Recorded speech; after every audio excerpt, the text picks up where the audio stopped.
Hello and welcome everyone, my self Shubham. आज हम लोग देखने वाले हैं कक्षा 10 गणित का पहला अध्याय जो कि है वास्तविक संख्या। वास्तविक संख्या के पहले प्रश्नावली जो कि है 1.1, उसमें आप सभी का स्वागत है। हम लोग आज प्रश्नावली 1.1 के सभी क्वेश्चन को इजी तरीके से करेंगे, एकदम इजी भाषा में आपको सभी समझ में आएंगे और वीडियो को अंत तक देखने के लिए बने रहें। तो आइए हम लोग अपना क्वेश्चन अब स्टार्ट करते हैं। हमारा पहला क्वेश्चन है, निम्नलिखित संख्याओं को अभाज्य गुणनखंडों के गुणनफल के रूप में व्यक्त कीजिए। पहला है इसमें वो 140 के अभाज्य गुणनखंड करने हैं। तो हम लोग लिखेंगे पहला देखिएगा 140 हल लिखेंगे। 140 के अभाज्य गुणनखंड करना है तो यहाँ पर देख लेते हैं 140। तो पहले दो से कटेगा 70 टाइम्स, फिर 2 से 35 टाइम्स, फिर देखिए 2 से अब नहीं कटेगा क्योंकि यहाँ पर देखिए जिस संख्या के अंत में 0, 2, 4, 6, 8 ऐसे आता है वो 2 से कटता है, और जिस संख्या के अंत में नहीं आता है वो 2 से नहीं कटता है। तब 3 से ट्राई करेंगे। 3 से कटने का एक विधि है कि जो संख्या दी रहेंगी उसके अंकों को जोड़ लेंगे। यहाँ पर जोड़िए 3 और 5 जोड़ने पर 8 आ रहा है। क्या 8 3 से कट रहा है? 8 तो 8 3 से नहीं कटेगा, इसलिए ये 3 से भी नहीं कटेगा। अब 5 से ट्राई करते हैं। तो 5 से देखिए कट जाएगा 7 टाइम्स, और फिर 7 एक बार में कट जाएगा। तो इसमें 140 का अभाज्य गुणनखंड, तो देखिए इसे लिखेंगे कैसे। पहले लिखेंगे 140 के अभाज्य गुणनखंड। देखिए यहाँ पर लिखना मैटर करता है, आप कैसे लिख रहे हैं, क्या लिख रहे हैं वो ज़्यादा मैटर करेगा, क्योंकि जो एग्जामिनर है वो आपकी कॉपी को चेक करेगा। आप अभाज्य गुणनखंड यहाँ से लिखेंगे 2 × 2 × 5 × 7, ये हो गया। लेकिन इसमें क्या है, यहाँ पर दो बार है तो इसका वर्ग कर देंगे। 2 का वर्ग × 5 × 7, यही इसका आंसर होगा। जैसे किसी भी संख्या का ये सब संख्या दी है तो इसका अभाज्य गुणनखंड करना है तो पहले ऐसे निकाल लेंगे, फैक्टर विधि से निकाल लेंगे। फिर उसका लिखेंगे कि 140 का अभाज्य गुणनखंड, और उसका जो गुणनखंड किए रहेंगे वो लिखेंगे। और कोई संख्या 2 बार रहेगा तो उसका वर्ग कर देंगे, 3 बार रहेगा तो क्यूब कर देंगे, और ऐसे ये इसका आंसर हो गया। ठीक है, अब अगला क्वेश्चन करते हैं 156। सेकेंड वाला देखिएगा 156 करना है। तो 156 का पहले हम लोग यहाँ पर कर लेते हैं। 2 से कटेगा, यहाँ पर 6 है, 2 से कटेगा। 2 से 1 जा 40 और 2 8 जा 16, फिर 2 से 2 3 जा 6, फिर 2 9 जा 18। अब 2 से नहीं कटेगा। अब देखिए 3 से कटेगा। क्यों? क्योंकि इसको जोड़िए 9 और 3 12 आएगा, और 12 3 से कट जाता है। ये आपने पहले भी कर लिया होगा, लेकिन यहाँ पर भी देखिए एकदम बेसिक से 3 से कटेगा तो 13 टाइम्स, फिर 13 अभाज्य संख्या है तो एक बार में। तो 156 के अभाज्य गुणनखंड, तो हल लिखेंगे 156 के अभाज्य गुणनखंड। 156 के अभाज्य गुणनखंड, तो 156 के अभाज्य गुणनखंड करने पर आया है 2 × 2 × 3 × 13। यहाँ पर लिखेंगे 2 × 2 × 3 × 13। अब यहाँ पर फिर देखिएगा ये जो 2 है 2 बार है तो इसे लिख लेंगे 2 का वर्ग × 3 × 13, और ये आ गया इसका आंसर।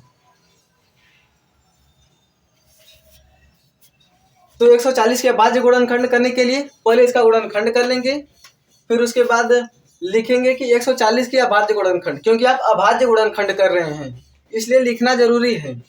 और फिर हो जाएगा जो आया रहेगा 2 × 2 × 5 × 7, और फिर देखिए 2 बार है तो इसका वर्ग हो जाएगा, और 5 × 7 हो गया। ऐसे ही 156 है तो 156 का करने पर ये आया है तो इसका अभाज्य गुणनखंड लिखेंगे 2 × 2 × 3 × 13, 2 का वर्ग × 3 × 13। तो आप लोग स्क्रीनशॉट ले लीजिए, मैं थोड़ा हट जाता हूँ।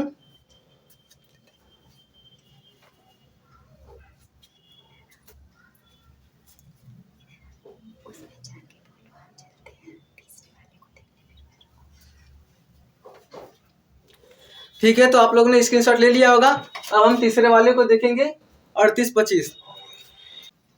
ठीक है, तो अब हम लोग देखने वाले हैं तीसरा वाला जो कि है 3825। तो 3825 के अभाज्य गुणनखंड करेंगे। तो यहाँ पर कर लेते हैं 3825,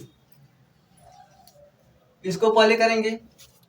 तो देखिए क्या ये 2 से कट रहा है, इसके आखिरी में 5 है, 5 2 से नहीं कटता है। अब 3 से ट्राई करते हैं। यहाँ पर इसको जोड़ लीजिए, 8 3 11, 11 2 13, 13 5 18। तो 18 3 से कटता है, हाँ 3 से कटता है, तो इसलिए यह संख्या भी 3 से कट जाएगी। 3 से काटेंगे, 3 1 जा 3, 3 2 जा 6, 3 7 जा 21, 3 5 जा 15। फिर 3 से ट्राई करते हैं, तो 2 1 3, और यहाँ पर 7 5 12, 12 3 15, 3 से कट जाएगा। 3 4 जा 12, 3 2 जा 6, 3 5 जा 15। अब फिर देखिए 3 से कटेगा, जोड़ लेते हैं, 4 2 6, 6 5 11। तो ये 3 से नहीं कटेगा, तो अब किससे कटेगा? अब 5 से ट्राई करते हैं। तो 5 से देखिएगा, 8 टाइम्स 5 8 जा 5 8 जा 40, और फिर 5 5 जा 25। फिर 5 से 70 टाइम्स में, फिर 70 अभाज्य संख्या है, तो एक तो लिखेंगे हल। फिर 3825 के अभाज्य गुणनखंड।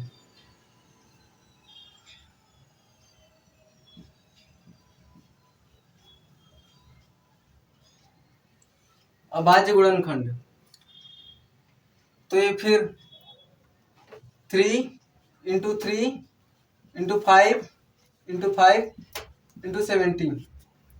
अब यहाँ पर देखिएगा 3 2 टाइम्स है, तो 3 का वर्ग, 5 5 का स्क्वायर, फिर 17।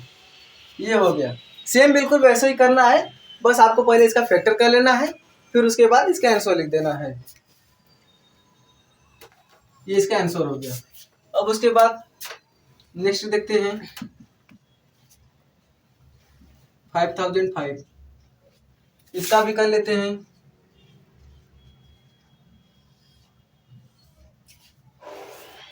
दो से तो कटेगा नहीं, 3 से भी नहीं, 5 से कट जाएगा, क्योंकि किसी भी संख्या के अंत में यदि 0 और 5 रहता है तो वह 5 से कट जाता है। तो देखते हैं 5 1 जा 5, 0 0, 5 1 जा 5। अब यह 5 से तो कटेगा नहीं, तो 7 से देखते हैं। 7 1 जा 7, 7 4 जा 28, 7 3 जा 21।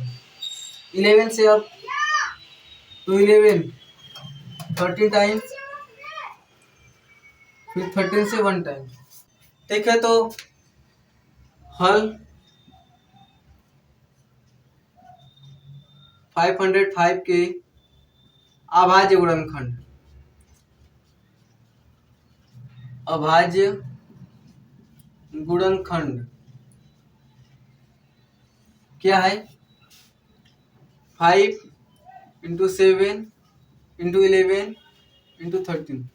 अब यहाँ पर देखिएगा इसका कोई भी वर्ग नहीं है, यहाँ मतलब कि कोई भी संख्या रिपीट नहीं है, तो इसका आंसर ही यही हो जाएगा। ये हो गया। आप लोग इसका स्क्रीनशॉट ले लीजिए, मैं हट जाता हूँ।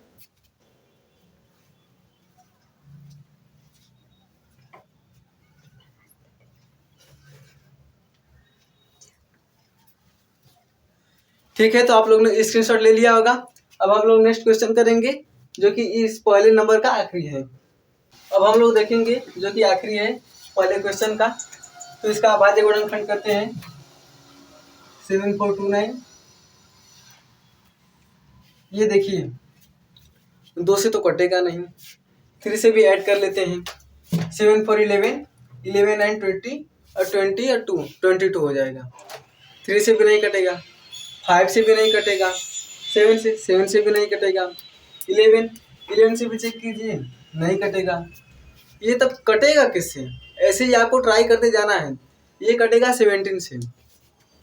तो 17 देखते हैं 4 टाइम्स में।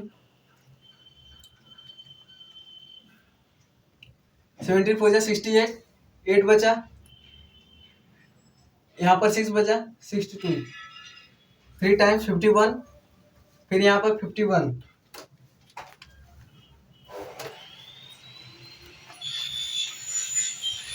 यहाँ पर जाएगा 7 टाइम्स 199, फिर उसके बाद फिर 17 से नहीं कटेगा, अब 19 से, 19 से, तो 19 2 जा और फिर 93 जा, कट जाएगा। फिर 23 एक अभाज्य संख्या है, तो अभाज्य संख्या तो अभाज्य संख्या से ही कटता है।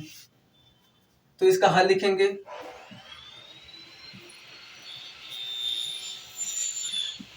7429 के अभाज्य गुणनखंड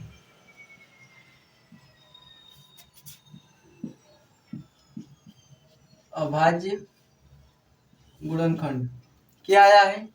17 इंटू 19 इंटू 23। ठीक है, तो ये इसका आंसर हो गया। आपको करना कुछ नहीं है। ऐसे अगर क्वेश्चन दिया रहेगा और बोलेगा कि अभाज्य गुणनखंड के गुणनफल के रूप में व्यक्त कीजिए, तो यहाँ पर गुणनफल के रूप में भी व्यक्त है और इसका अभाज्य गुणनखंड ये आपने पहले भी किया होगा, बहुत बार एचसीएफ एलसीएम निकालने के लिए आपने ऐसा किया है। तो इसमें आपको डरने की कोई बात नहीं है, ऐसे ही साधारण से कर लेंगे। उसके बाद यहाँ पर देखिए लिख लीजिएगा, थोड़ा अच्छे से लिखिएगा कि एग्जामिनर को लगे नहीं लड़का पढ़ने वाला है। यहाँ पर क्या है, इसके अभाज्य गुणनखंड करने पर, तो अभाज्य गुणनखंड पर हमारा आया है 17 इंटू 19 इंटू 23। तो ऐसा हमारा हो गया। तो आप लोग स्क्रीनशॉट ले लीजिए।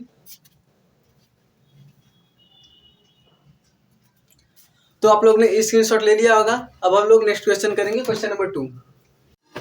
तो आइए अब हम लोग देखने वाले हैं सेकंड क्वेश्चन। सेकंड क्वेश्चन क्या है, पूर्णांकों के निम्नलिखित युग्मों के एचसीएफ और एलसीएम ज्ञात कीजिए। यानी कि ये जो युग्म दिया है इसका एचसीएफ और एलसीएम ज्ञात करना है। और इसके बाद क्या है, इसकी जांच कीजिए कि दो संख्याओं का गुणनफल एचसीएफ गुणे एलसीएम होता है। यानी कि यदि एचसीएफ और एलसीएम आप लोगों ने निकाल लिया तो उसके बाद जांच कीजिए कि क्या यह सही है। तो यानी दो संख्याओं का गुणनफल बराबर एचसीएफ गुणे एलसीएम, ये जो आप लोग देख रहे हैं इतना, ये हमारा एक सूत्र ही होता है, दो संख्याओं का गुणनफल बराबर एचसीएफ इंटू एलसीएम। तो पहला हम लोग हल करते हैं। पहला क्वेश्चन है, देखिएगा 26 और 91। तो इसका पहले हम एचसीएफ निकालेंगे।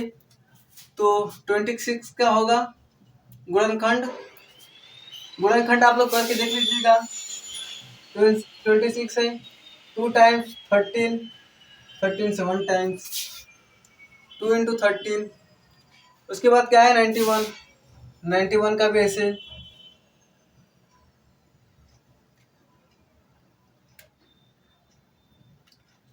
7 13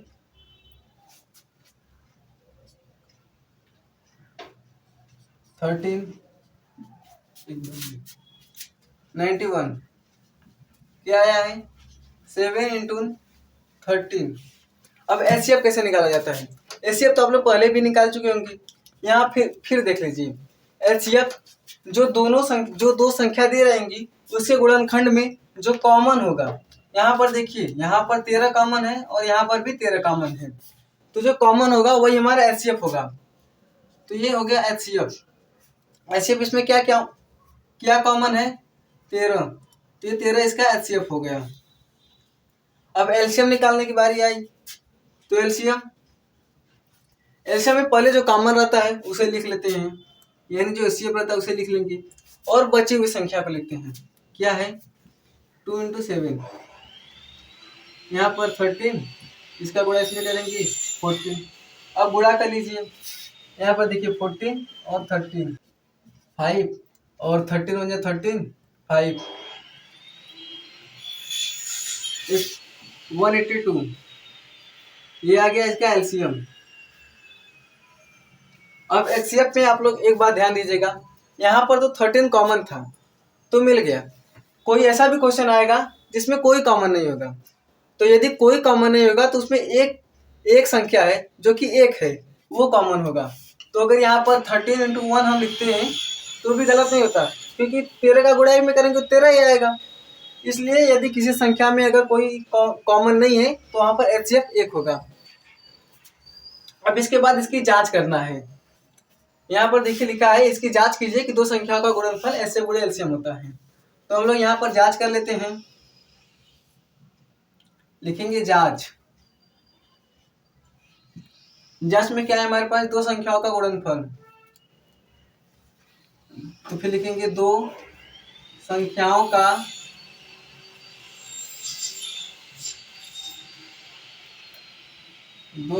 का गुणनफल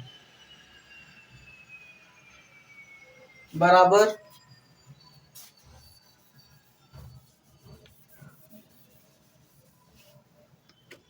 एचसीएफ इंटू एलसीएम।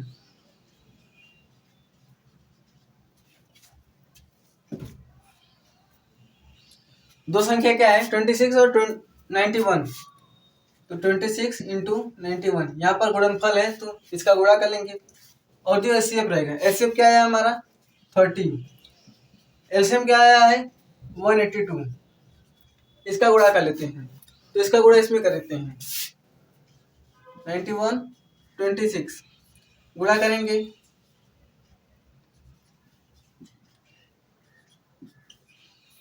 यहाँ पर 6 4 2 6 8 5 13, यहाँ पर 1 1 2 ये आ गया।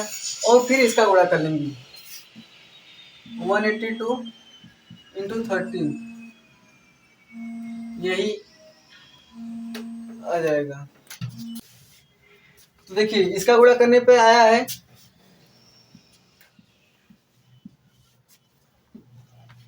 और इसका गुणा करने पे आया है, ये दोनों बराबर हैं, यानी कि जो एलएचएस है वो आरएचएस के बराबर है।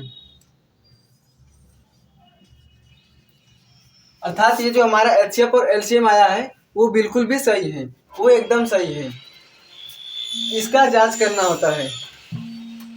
पहला हो गया, अब हम लोग सेकेंड वाला देखते हैं 510 और 92। तो इसका भी गुणनखंड कर लेते हैं पहले 510 2 से, फिर 3 से देखिएगा तो 3 से कट जाएगा क्योंकि इसको जोड़ने पर 12 आ रहा है। 3 से,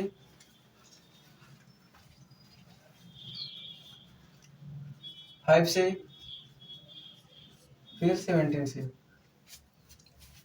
तो लिख लेते हैं हल, देखिएगा क्या आया है 2 इंटू 3 इंटू 5 इंटू 17, 5 इंटू 17 ये हो गया। इसी तरह 92 का कर लेंगे, तो उसका भी यहीं पर कर लेते हैं, यहीं पर कर लेते हैं 2 से,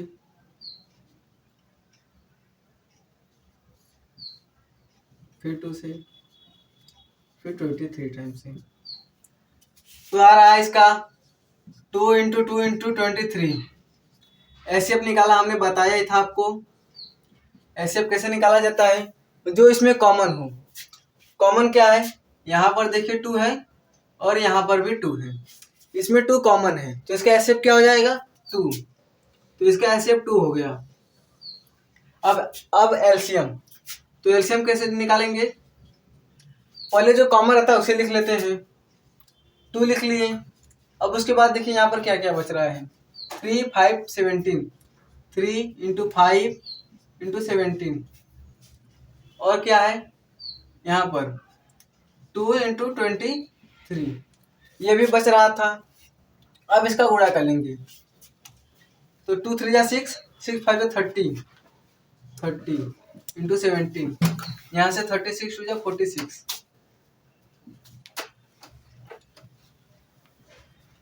5 10 इंटू 46। अब इसका गुणा कर लेते हैं,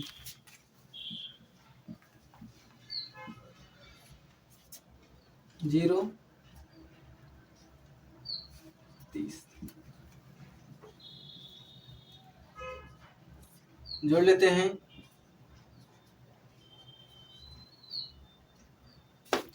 आ गया।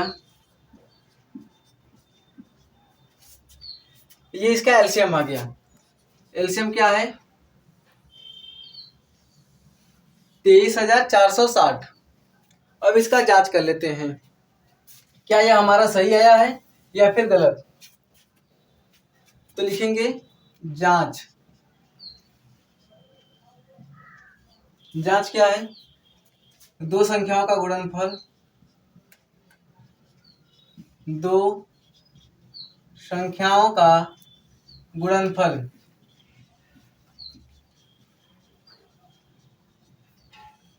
दो संख्याओं का गुणनफल बराबर क्या होता है? HCF into LCM.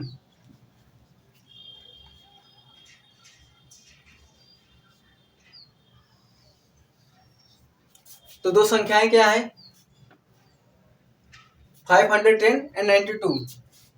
तो लिख लेंगे इंटू 92। एचसीएफ क्या है? 2 और ये एलसीएम। इसका गुणा कर लेते हैं। तो इसका गुणा करेंगे 0 2 9 6 4। इसका गुणा करने पे इतना आया है और इसका गुणा करेंगे तो भी इतना ही आएगा। आप गुणा कर लीजिएगा। ये आ गया आंसर। ऐसे ही इसको भी करेंगे। तो आप लोग स्क्रीनशॉट ले लीजिए, मैं हट जाता हूं।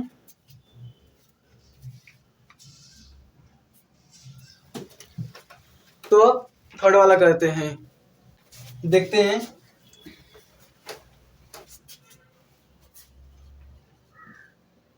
थ्री 336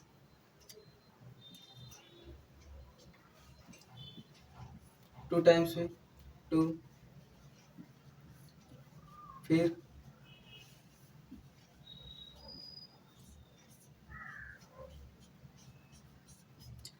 आप लोगों ने इसे पहले भी कर लिया होगा, इसलिए मैं थोड़ा तेज कर रहा हूं।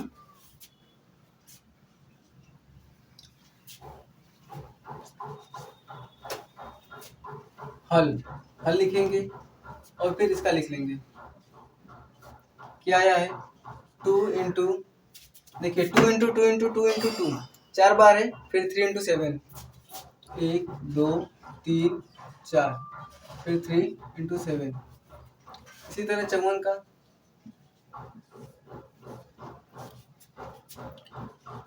2 से 27, फिर 3 से 9, फिर 3 से 3, फिर 3 से 1। इसका आया है 54 का 2 into 3 into 3 into 3 2 into 3 into 3 into 3। अब एचसीएफ निकालने के लिए इसमें कॉमन क्या है वो देखेंगे। तो यहाँ पर भी 2 है और यहाँ पर भी 2 है। और एक चीज है, यहाँ पर देखिए 3 है और यहाँ पर भी 3 है। तो एचसीएफ निकाल लेंगे। एचसीएफ हो जाएगा 2 इंटू 3 इक्वल 6। एलसीएम देख लेंगे। एलसीएम जो कॉमन रहता है उसे लिख लेंगे। यहाँ पर 6 आ गया, उसे लिख लेंगे। फिर इंटू जो बचा उसे लिख लेंगे। 2 इंटू 2 इंटू 2 इंटू 7, फिर 3 इंटू 3। अब इसका गुणा कर लीजिए। 6 दूना 12, 12 6 दूना 12, 12 दूना 24, 24 दूना 48। इधर से 3 3 जा 9, 7 इंटू 9।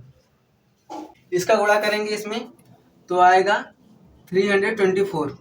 अब इसकी जांच करेंगे। तो इसका ये एलसीएम हो गया। जांच करेंगे क्या है? एचसीएफ। तो जांच एचसीएफ गुणे एलसीएम मैं लिख देता हूँ। दो संख्याओं का गुणनफल ऐसे गुणे एलसीएम होता है। मैं लिख देता हूँ, आप लोग सूत्र लिखे करिएगा। क्या है? 336 एंड 54, इसका गुणा, और उसके बाद 6 इंटू एलसीएम में आया है 324। अब इसका गुणा कर लेते हैं, 324 इंटू 6,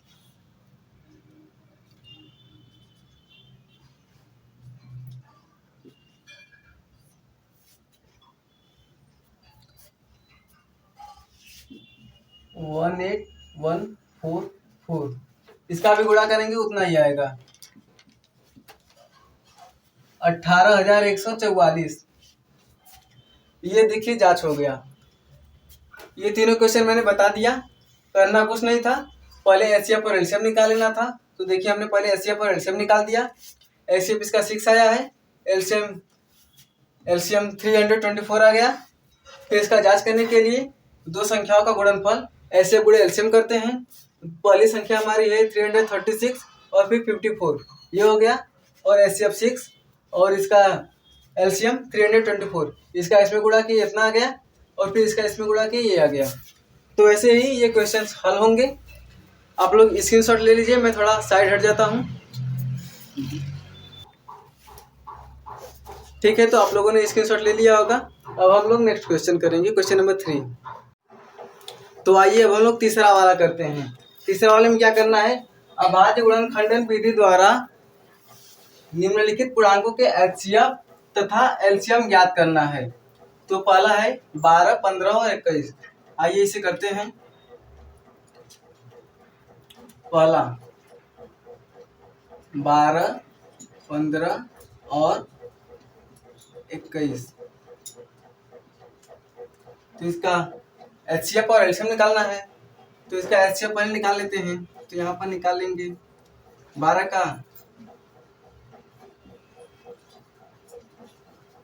का अभाज्य गुणनखंड आया है 2 इंटू 2 इंटू 3। देखिए 12 का यहाँ पर 2 इंटू 2 इंटू 3 आया है, और इसके बाद 15, तो 15 का देखते हैं, 15 का 3 इंटू 5 आया है। ऐसे ही 15 का 3 इंटू 5, और 21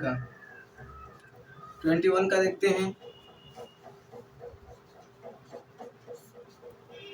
21 का 3 इंटू 7। अब देखिए एचसीएफ जो तीनों में कॉमन हो, तो यहाँ पर देखिए, यहाँ पर भी 3 है, यहाँ पर भी 3 है, और यहाँ पर भी 3 है। इसके अलावा कोई और इसमें कॉमन है? इसके अलावा इसमें कोई और कॉमन नहीं है, सिर्फ 3 है। तो इसका एचसीएफ हो जाएगा 3, एचसीएफ इसका 3 हो गया। अब हमें एलसीएम निकालना है। एलसीएम, तो एलसीएम में क्या करना होता है, पहले जो कॉमन रहता है उसे लिख लेते हैं, फिर जो बचा रहता है उसे लिख के गुणा कर देते हैं। तो एलसीएम देखिएगा, एलसीएम पहले 3 लिख लेते हैं, उसके बाद 2 इंटू 2 इंटू 5 इंटू 7। अब इसका गुणा कर लेते हैं, तो 3 दूना 6, 6 दूना 12, 12 5 60, 60 गुणे 7। इसका गुणा इसमें करेंगे 420 आएगा। इसका एलसीएम हो गया 420। देखिए इसमें आप लोग को कुछ नहीं करना है, बस क्या है, एचसीएफ रहेगा तो अभाज्य गुणनखंड विधि कर लेंगे, और जो कॉमन रहेगा उसका एचसीएफ निकाल लेंगे। और एलसीएम में क्या करना है, जो पहले कॉमन रहता है उसे पहले लिख लेते हैं, जो यहाँ पर कॉमन है देखिए उसे लिख लिए, फिर ये बचा है, ये बचा है, ये और ये, इसे लिख लेंगे, और उसके बाद गुणा कर देंगे। इसका गुणा करने पे 420 आएगा। यही इसका आंसर हो गया। अब उसके बाद सेकेंड वाला देखते हैं। सेकेंड वाला क्या है, 17, 23 और 29। इसमें देखिए ये तीनों जो है, इसमें देखिए एक चीज, ये तीनों जो है वो सभी अभाज्य है, वो सभी अभाज्य संख्या है। तो अभाज्य संख्या का अभाज्य संख्या वे होती हैं जो 1 से कटती हैं और स्वयं से कटती हैं। तो ये जो 17 है ये 1 से कटेगा, स्वयं से कटेगा। क्या किसी और संख्या से कटेगा? नहीं, ये किसी और संख्या से नहीं कटेगा। ये 23 और 29 ये सभी एक अभाज्य संख्या है। तो अभाज्य संख्याओं का एक चीज याद रखिएगा कि जो अभाज्य संख्या होती हैं, अभाज्य संख्या का मौसा सिर्फ 1 होता है। तो यहाँ पर अभाज्य संख्या है, तो अभाज्य संख्या यहाँ पर 17 × 1 हो जाएगा। किसी से नहीं कटेगा लेकिन एक से तो कटेगा, और अभाज्य संख्या भी वही होती है जो किसी से न कटे परंतु एक से कटे, जो एक से कटे और स्वयं से कटे उसे अभाज्य संख्या कहते हैं। और 23, तो इसका भी 23 × 1 होगा। 29, इसका भी 29 × 1 होगा। अब देखिएगा ये जो संख्याएं हैं ये सभी अभाज्य हैं, इसमें कॉमन सिर्फ एक है, एक जो है वो कॉमन है, तो इसका HCF होगा 1। अब एलसीएम निकालने के लिए या तो आप इसे ट्रिक समझे या फिर कैसे हल करते हैं वो देखिए। तो इसमें क्या करना है, जो भी यदि आपको अभाज्य संख्याओं का एलसीएम निकालना हो, जो भी संख्या दे रही है उसका आपस में गुणा कर दीजिए। और यहाँ पर भी ऐसे भी देखिए, अगर 17 है तो 17 बचा, 23 और 21 29, यहाँ पर भी आपको गुणा करना होता है। तो इसका एलसीएम में क्या है 17 × 23 × 29, इसका आप लोग गुणा कर लीजिए। तो यहाँ पर 1 2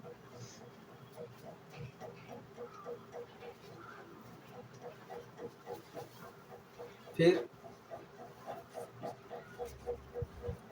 और देखिए इसका गुणा इसमें करेंगे 29 में,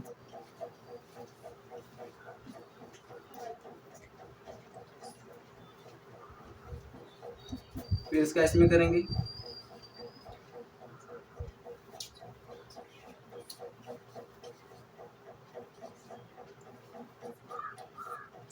इसका एलसीएम आएगा 11,339, इसका एलसीएम हो गया 11,339, ये इसका आंसर हो गया। इसमें भी वैसे ही करना है जैसे इसमें करना था। तो आप लोग स्क्रीनशॉट ले लीजिए, मैं थोड़ा साइड हो जाता हूँ।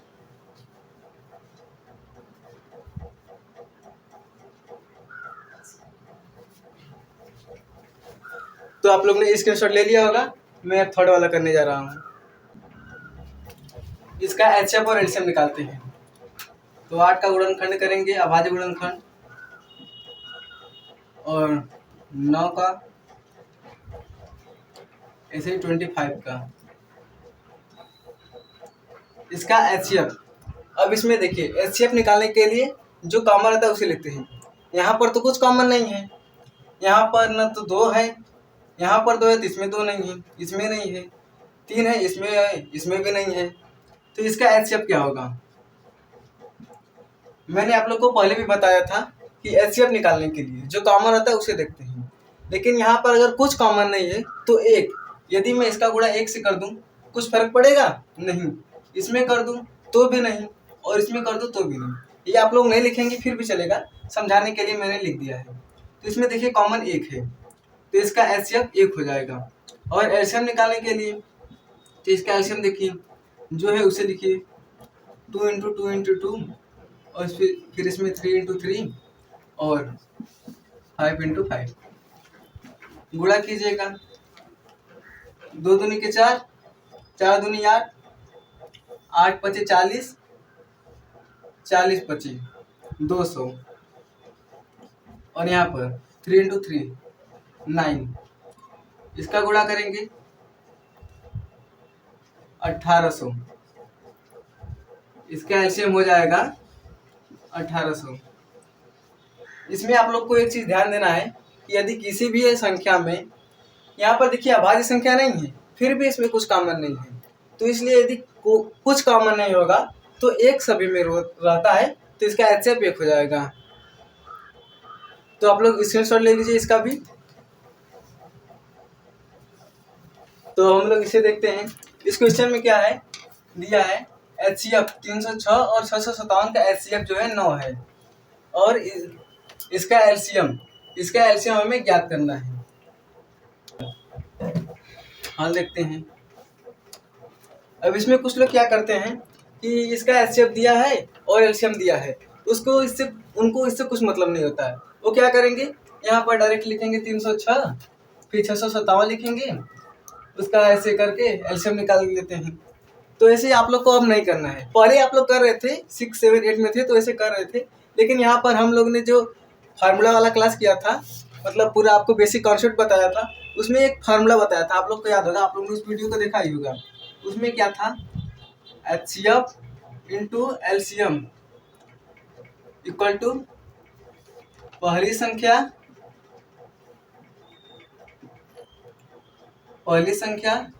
इंटू दूसरी संख्या।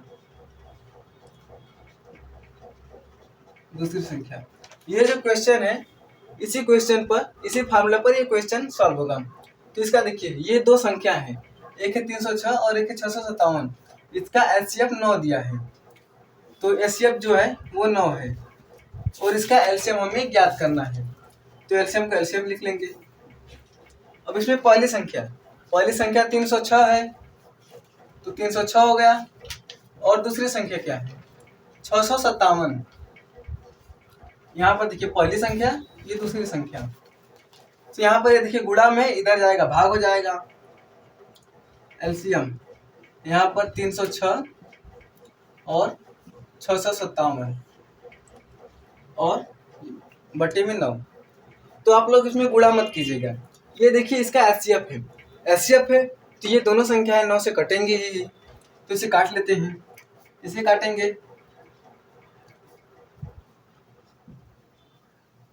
9 7 63, 2 27, 9 3 27।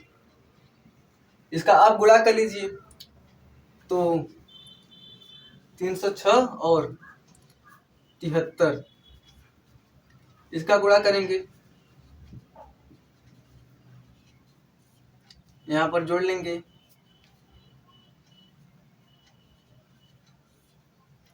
इसका 22,338, तो इसका जो एलसीएम आएगा 22,338, ये इसका एलसीएम आ गया, और यही हमें ज्ञात करना था। ये इसका आंसर हो गया। ये जो एक सूत्र है, ये आप लोग को याद होना चाहिए। क्या है इसमें, देखिए एलसीएम इंटू एलसीएम और पहली संख्या दूसरी संख्या, ये एक छोटा सूत्र है। और ये पहला चैप्टर वास्तविक संख्या, इसमें एक यही सूत्र है। और इस पे एक क्वेश्चन, ये क्वेश्चन आप लोग के लिए इम्पोर्टेंट भी है, क्योंकि ये क्वेश्चन आता है, कई बार पूछा है बोर्ड एग्जाम में। तो इसका एचसीएफ गुणे एलसीएम और पहली संख्या दूसरी संख्या हो गया। एचसीएफ 9 दिया था, 9 लिख लिए। एलसीएम ज्ञात करना है, तो एलसीएम को एलसीएम में लिख लिए। पहली संख्या 306 है, दूसरी संख्या 657 है, 306 इंटू 657 लिख लिए। एलसीएम निकालना था, तो एलसीएम को यहीं पर आने दिए। 9 यहाँ पर गुणा था, यहाँ पर जाएगा, भाग हो जाएगा। इसको इससे काट लिए, 73 आ गया। इसका इसमें गुणा करें तो 22,338 आ गया। आप लोग इसका स्क्रीनशॉट ले लीजिए, मैं साइड हो जाता हूँ।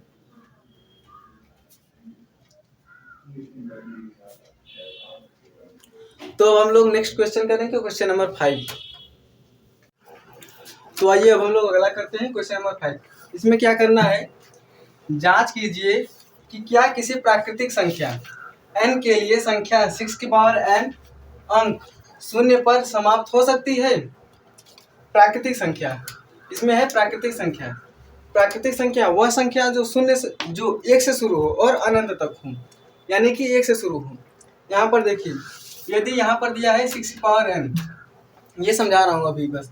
6 की पावर n, यदि n बराबर हम लोग 1 रख ले, तो 6 की पावर 1 इंटू 6 आएगा।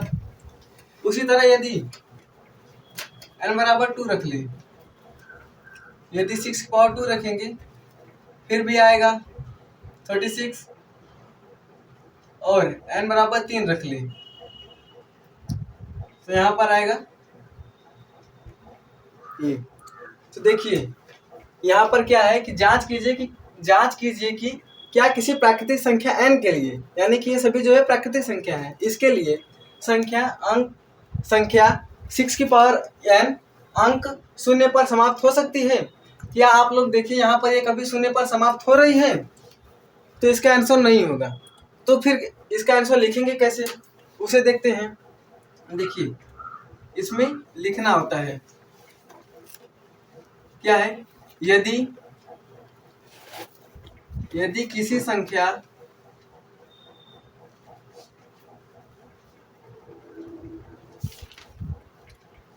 संख्या का अंक शून्य पर शून्य यानी कि 0 शून्य पर समाप्त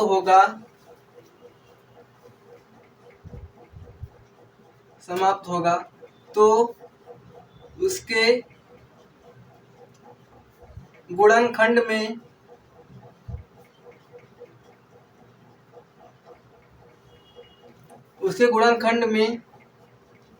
कम से कम एक बार 5 आना चाहिए।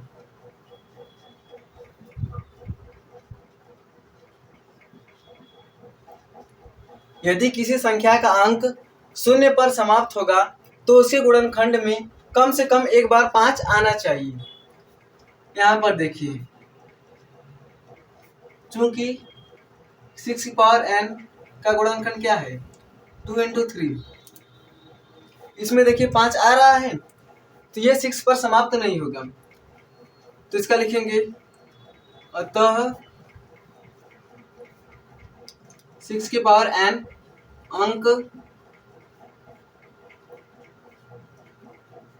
0 पर समाप्त नहीं होगा। आप लोगों ने यहाँ देख लिया, किसी भी प्राकृतिक संख्या के लिए यदि 6 की पावर n है तो उसका अगर हम प्राकृतिक संख्या रख रहे हैं तो ये आ रहा है, ये 0 पर समाप्त नहीं हो रहा है। यदि समाप्त होगा तो उसके गुणनखंड में कम से कम एक बार 5 आना चाहिए।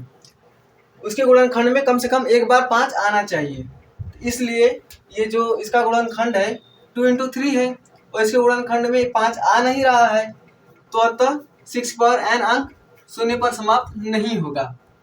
ऐसे ही आप लोग के एग्जाम्पल में क्वेश्चन है, उसे भी नोट कर लीजिएगा कि जांच कीजिए कि क्या किसी प्राकृतिक संख्या n के लिए संख्या 6 पावर n, यहाँ पर 6 की पावर n न देकर 4 की पावर n दिया है, तो इसका भी गुणनखंड कीजिए। इसका गुणनखंड 2 × 2 आ रहा है। इसके भी क्या गुणनखंड में देखिए 5 आ रहा है, इसके गुणनखंड में 5 नहीं आ रहा है, तो ये भी नहीं 0 पर समाप्त होगा, 0 पर समाप्त नहीं होगा।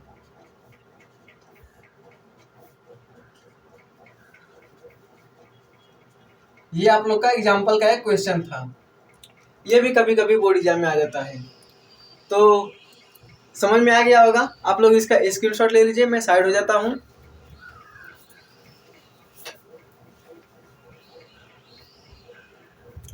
आप लोगों ने स्क्रीनशॉट ले लिया होगा। अब हम लोग क्वेश्चन नंबर 6 करेंगे, इसके बाद नेक्स्ट क्वेश्चन। तो हम लोग क्वेश्चन नंबर 6 करेंगे। इसमें क्या है, व्याख्या कीजिए कि 7 × 11 × 13 + 13 और 7 × 6 × 5 × 4 × 3 2 1 और +5 भाज्य संख्याएं क्यों हैं। इसका मतलब ये सभी जो दिए हैं, ये एक क्वेश्चन है, ये एक क्वेश्चन है, ये दो अलग अलग क्वेश्चन हैं। ये जो संख्या है यह भाज्य संख्या है, तो आप लोग को इसमें बताना है कि यह भाज्य संख्या क्यों है। तो इसका हल करते हैं। यहाँ पर देखिएगा दिया है 7 × 11 × 13 + 13। इसमें देखिएगा भाज्य संख्या क्या होता है, हमने आपको बताया ही था, आपने वो वाला वीडियो देखा ही होगा, फिर से देख लीजिए एक बार। भाज्य संख्या वह संख्या जो एक से कटे, स्वयं से कटे तथा किसी अन्य संख्या से भी कटे। तो हमें बस वही यहाँ पर प्रूफ कर देना है कि देखिए ये संख्या जो है, ये जो दिया है वो एक से भी कट रहा है, स्वयं से भी कट रहा है और अन्य किसी संख्या से भी कट रहा है। तो इसे हल करेंगे। इसमें देखिए 13 यहाँ पर भी है, 13 यहाँ पर भी है, इसमें 13 कॉमन ले लेंगे। यहाँ पर अगर 13 कॉमन ले लिए तो यहाँ पर 7 × 11 × 1 बचा, फिर यहाँ से 13 चला जाएगा। देखिए कॉमन लेने में भी बहुत लोग गलती करते हैं, यहाँ 13 है और यहाँ से अगर 13 चला गया तो यहाँ पर कितने लोग क्या लिखते हैं कि 0 लिख देंगे, तो 0 नहीं, यहाँ पर 1 बचेगा, इसमें 1 बचेगा। अगर 13 चला गया तो 1 बचा है। फिर इसे हल करेंगे तो यहाँ पर 77 प्लस 1 और 13 इंटू 78, इसको जोड़ेंगे तो 78 आएगा। अब ये देखिए आप लोग, ये जो है ये तो 1 से कट ही जाएगा। इसका गुणा मत कीजिएगा आप लोग, गुणा करेंगे फिर वो लॉन्ग हो जाएगा। यहीं से क्वेश्चन आगे हल हो जाएगा, बस इतना इसमें है। ये जो संख्या दी है ये 1 से भी कट रहा है, और यदि इसका गुणा करेंगे जो आएगा उससे भी कटेगा। उसके बाद देखिए, यदि यहाँ पर 13 गुणे 78 है, यदि हम इसमें 13 से भाग दें तो ये 13 से भी कटा जाएगा, और 78 से करें तो ये 78 से भी कटे जाएंगे। इसका मतलब ये है कि ये जो संख्या दी है ये भाज्य संख्या है। तो बस इसमें कुछ नहीं, इतना लिखेंगे, उसके बाद डायरेक्ट लिख देंगे कि अतः ये जो संख्या दी है एक भाज्य संख्या है, एक भाज्य संख्या है। अब यदि आप लिखना चाहें क्यों, तो लिखिएगा भाज्य संख्या का जो डेफिनेशन होता है वही लिखिएगा। क्या है? क्योंकि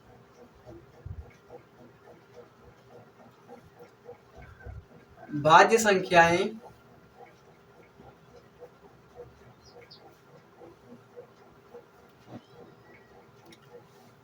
एक से स्वयं से तथा अन्य दूसरी संख्या से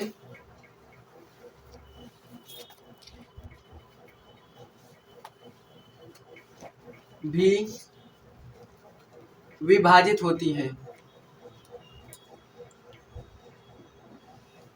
अन्य दूसरी संख्या से भी विभाजित होती हैं।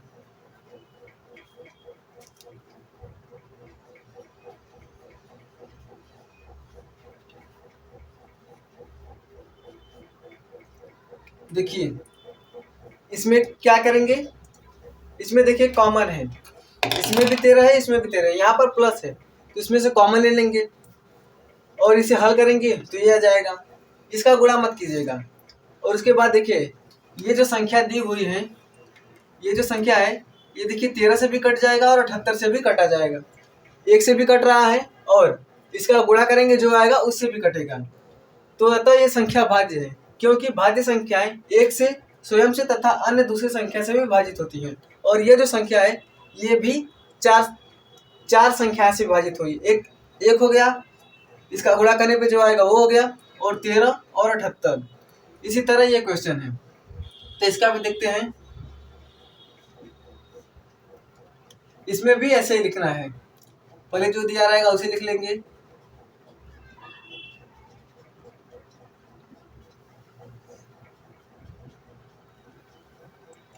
इसमें देखिए यहाँ पर भी 5 है और यहाँ पर भी 5 है, तो 5 कॉमन ले लेते हैं। यहाँ पर अगर 5 कॉमन ले लेंगे तो यहाँ पर बचेगा 7 और 6 है। 6 का गुणनखंड करेंगे, या फिर वैसे भी लिख सकते हैं, लेकिन गुणनखंड करके लिखेगा और अच्छा रहेगा। 5 चला गया, 1 बचा, 2 इंटू 2, फिर 3 इंटू 2 इंटू 1 प्लस यहाँ पर देखिए 5 चला गया तो 1 बचेगा। इसका भी गुणा कर लीजिए, ऐसे भी छोड़ सकते हैं क्योंकि देखिए ये सभी संख्याएं भाज्य है और यहाँ पर ये है, इसका गुणा करेंगे तो कुछ ना कुछ तो आएगा ही।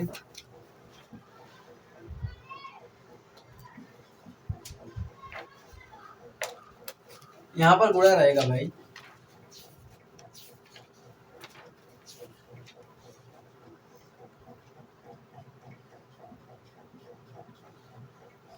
ये ब्रैकेट में है, इसका गुणा इसमें कीजिएगा, यहीं पर कर लेते हैं।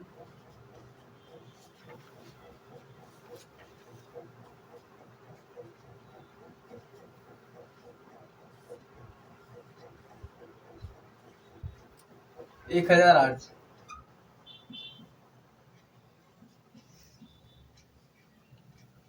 अब देखिए इसमें भी सेम ऐसे ही लाइन लिखना है। ये जो संख्या आया है 5 गुणे 1008, ये संख्या 1 से भी कटेगा, गुणा करने पर जो आएगा उससे भी कट रहा है, और ये 5 से भी कटेगा, और 1008 से यदि हम इसमें भाग करें तो भी कट जाएगा। तो इसमें बस ऐसे लिख दीजिएगा कि अतः ये जो संख्या दी हुई है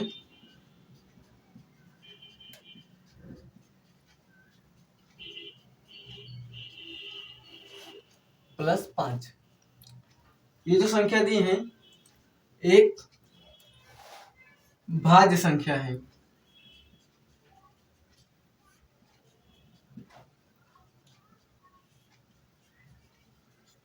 एक भाज्य संख्या है। इसके नीचे आप ये लाइन लिख सकते हैं, क्योंकि भाज्य संख्याएं एक से, स्वयं से तथा अन्य दूसरी संख्या से भी विभाजित होती हैं। तो आप लोग इसका स्क्रीनशॉट ले लीजिए, मैं थोड़ा साइड हो जाता हूं।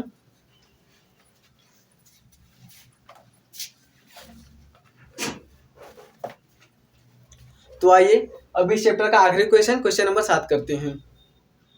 तो हम लोग क्वेश्चन नंबर 7 करते हैं। क्वेश्चन आपको यहाँ पर दिख रहा होगा, हम लोग इसे हल करते हैं। इसमें देखिएगा ये क्वेश्चन क्या है, किसी खेल के मैदान के चारों ओर एक वृत्ताकार पथ है। किसी खेल के मैदान की ओर, मान लीजिए ये खेल का मैदान है और इसके चारों ओर एक वृत्ताकार पथ है, एक वृत्ताकार पथ है। इस मैदान का एक चक्कर लगाने में सोनिया को 18 मिनट, यहाँ पर कोई सोनिया नाम की लड़की है, और इस मैदान का एक चक्कर लगाने में, यानी कि यहाँ से अगर ये दौड़ना प्रारंभ करती है तो इसका पूरा एक चक्कर लगाने में इसे 18 मिनट लगते हैं। एक चक्कर लगाने में 18 मिनट लगते हैं। जबकि इसी मैदान पर एक चक्कर लगाने में रवि, यहाँ पर रवि नाम का कोई है, और उन्हें 12 मिनट लगता है। एक चक्कर पूरा करने में 12 मिनट लगता है। चक्कर लगाने में रवि को 12 मिनट लगते हैं। मान लीजिए वे दोनों एक ही स्थान से, यानी कि यहीं से एक ही स्थान से चलना प्रारंभ करते हैं। एक ही स्थान से एक ही दिशा में, मतलब अगर ये भी इधर का चल रहा है तो ये भी इधर का ही चलना प्रारंभ करते हैं। और इसमें क्या है, कितने समय बाद वे पुनः प्रारंभिक स्थान पर मिलेंगे। तो कितने समय बाद वो पुनः प्रारंभिक स्थान पर मिलेंगे। मान लीजिए सोनिया है, देखिएगा ये जो सोनिया है ये एक चक्कर लगाने में 18 मिनट लगता है। यहाँ पर देखिए सोनिया को एक चक्कर लगाने में, एक चक्कर लगाने में 18 मिनट लगता है। इसी तरह 2 चक्कर लगाने में कितना लगेगा, एक चक्कर लगाने में 18 मिनट, 2 चक्कर में 36 मिनट, 3 चक्कर में 54 मिनट। ये सोनिया हो गया। अब उसके बाद रवि है, रवि को एक चक्कर लगाने में कितना समय लग रहा है, रवि को एक चक्कर लगाने में 12 मिनट, 2 चक्कर लगाएगा, 2 चक्कर में 24 मिनट, 3 चक्कर में 36 मिनट। अब ये देखिए 36 मिनट बाद इसका 3 चक्कर हो रहा है। ये जो रवि है 36 मिनट बाद इसका 3 चक्कर हो रहा है। लेकिन ये सोनिया है, सोनिया का 2 चक्कर में 36 मिनट लग रहा है, यानी कि 36 मिनट बाद इनका 2 चक्कर होगा। मतलब कि 36 मिनट बाद पुनः यहाँ पर प्रारंभ होंगी। फर्क बस इतना रहेगा कि सोनिया को 3 चक्कर लगा है और रवि को 2 चक्कर लगाना है। मतलब कि 3 चक्कर बाद पुनः यहाँ पर आएंगी 36 मिनट में, और रवि जो है वो 2 चक्कर लगाने के बाद 36, रवि 3 चक्कर, यहाँ पर देखिए उल्टा हो गया, सोनिया 2 चक्कर और रवि 3 चक्कर। सोनिया 2 चक्कर लगाएंगे तो वापस यहाँ पर आएंगी, और रवि 3 चक्कर लगाएंगे तो यहाँ पर आएंगे। तो इसे हल करने के लिए इसमें कुछ नहीं करना पड़ता है, आप इसका एलसीएम निकाल दीजिए। ये जो 18 और 12 है इसका एलसीएम निकाल दीजिए। तो आइए इसका हल करते हैं। क्या है इसमें 18 और 12, 18 और 12, इसका एलसीएम निकाल लेंगे। एलसीएम निकालें तो आप लोग को आता ही होगा, 2 से 9 बार में 6, फिर 2 से, ये देखिए नहीं कटेगा, ऐसे लिख देंगे, फिर 3 से, फिर 3 से, अब ये कट गया। इसका आप एलसीएम लिख लेंगे। एसएम क्या है 2 इंटू 2 इंटू 3 इंटू 3 36। देखिए इसका एलसीएम कितना है 36,000। यहाँ पर भी आ रहा है 36 मिनट। ये सिर्फ आप लोग को समझाने के लिए है और ऐसे आप लोग हल करेंगे। तो लिख देंगे इसके बाद अतः सोनिया और रवि पुनः 36 मिनट बाद प्रारंभिक स्थान में